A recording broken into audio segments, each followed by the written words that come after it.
Hey, so good morning.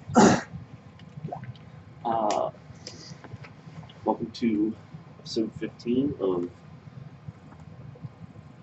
Turning Pipe Dreams into Reality. Oh, my kitty is like just. Oh, sorry, bugs. We were at MagFest this weekend, and so poor kitty just wants some attention. Understandably so. All right, bye, bye, kitty.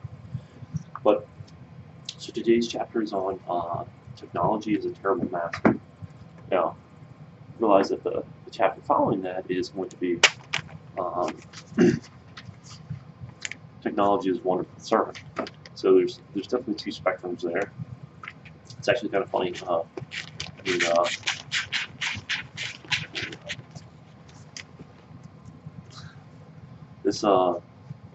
funny to hit the chapter on technology as a terrible master. This weekend we were at MagFest. It's an awesome event. Definitely should go if you've never heard of it. If you've never been. It's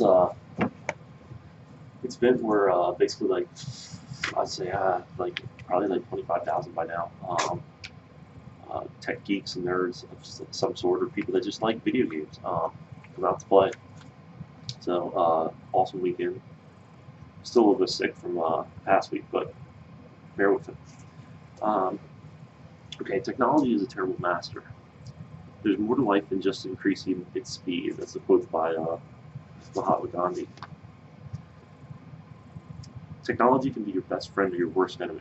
Technology becomes the enemy when we give into it in an excessive need to communicate continually. This compulsion to stay plugged in leaves us all psychologically breathless. We have no time to stop, smell the roses, and collect our thoughts. And we have a choice here. The key is to keep your relationship with technology under control. So for example, what I've learned from this chapter myself is that I've really opened up a lot of my time, I opened up a lot of my mental capacity to be able to stay focused and really hone in on great solutions by applying some of the techniques mentioned in this book. So, for example, some of these, or the knowledge from this helped me.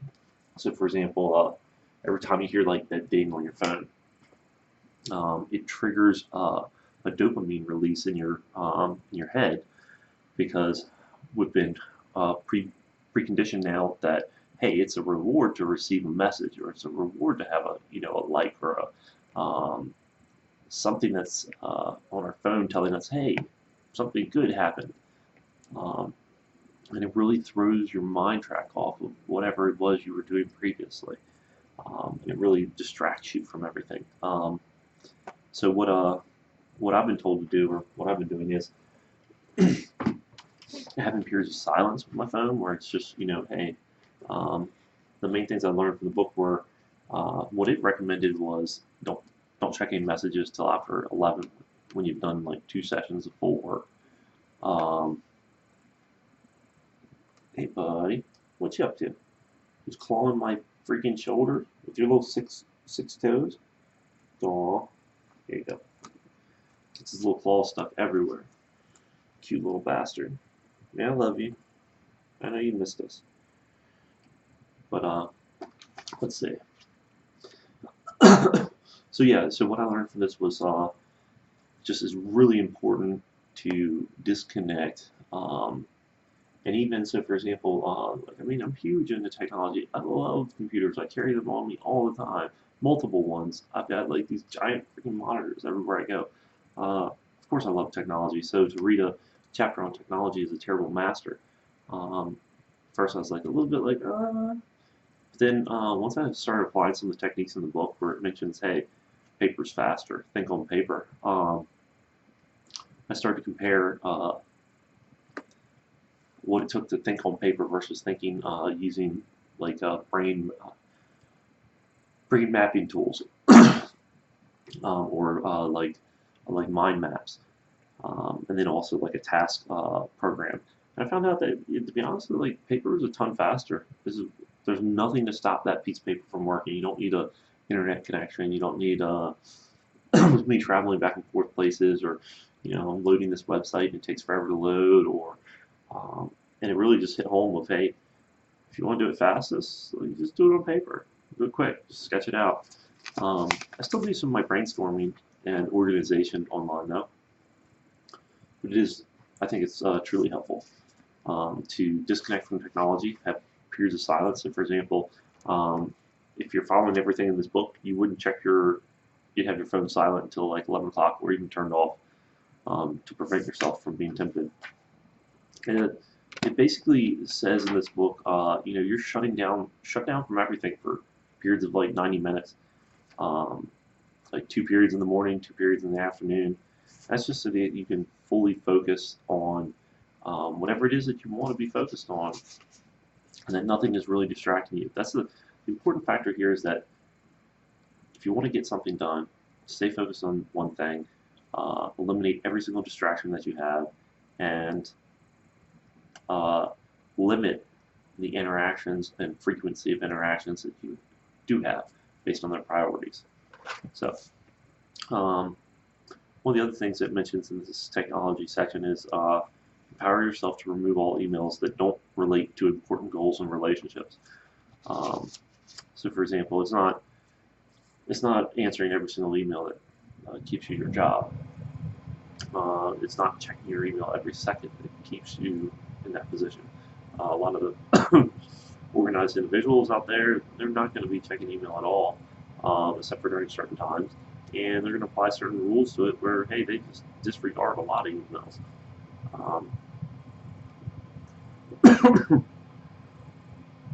Shoot, that's another one is, hey, don't be afraid to delete them all. I know that to be a fact.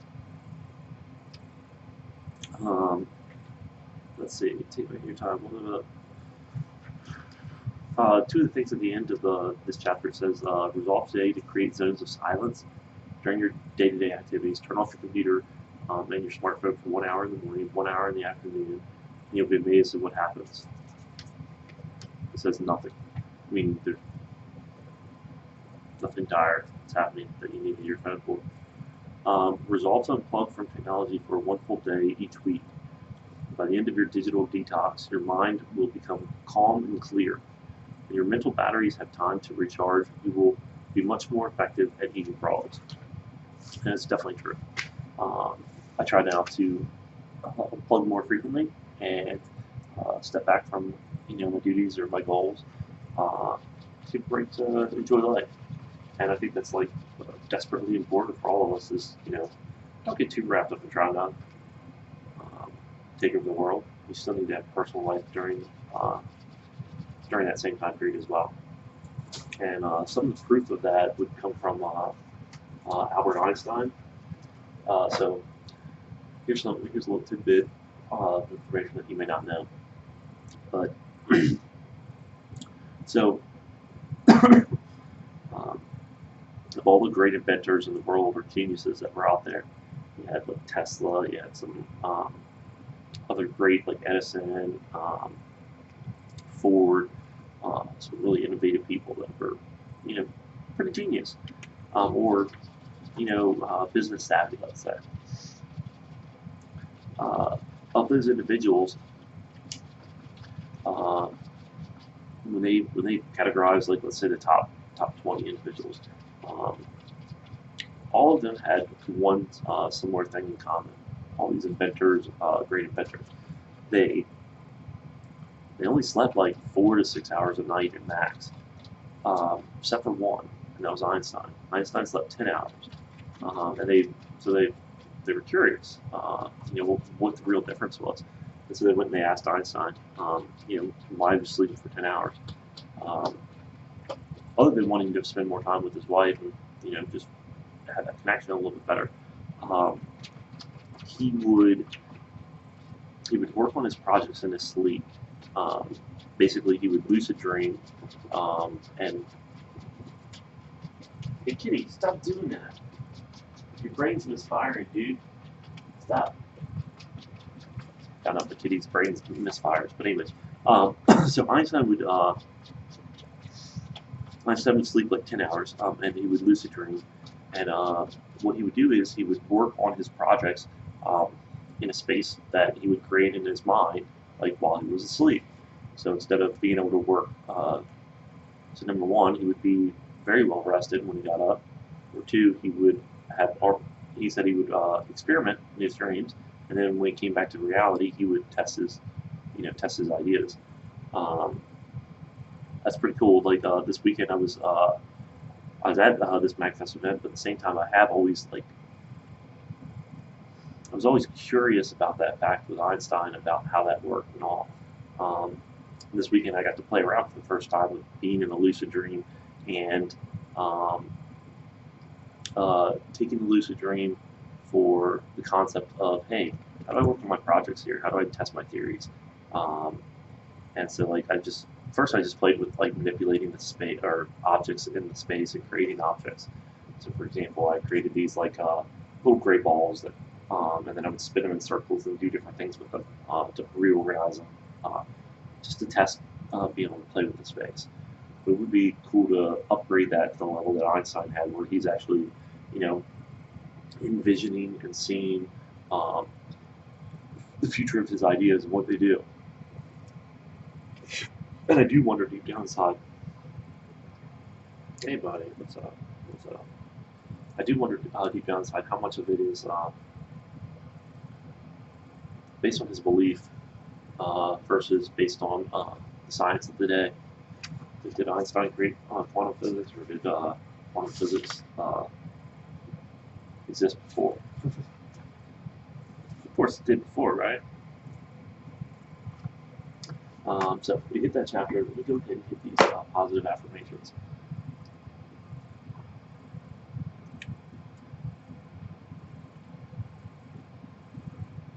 Got a lot going on today.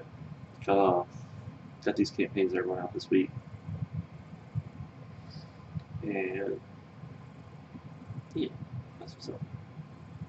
So I've been, or my should be onboarding the people I need to be able to replace my income from my job this week. Basically accomplish my goals of financial independence. Let's see. Come on, yo. Alright, what do y'all want to hear about? Let's see. Let's go to breaking bad habits. I only do positive habits. Today I abandon my old habits and take up new, more positive ones. I've given up my bad habits, and I'm so grateful for that. I'm now free from my bad habits. I forgive those who have harmed me in my past, and I peacefully detach from them. I forgive myself.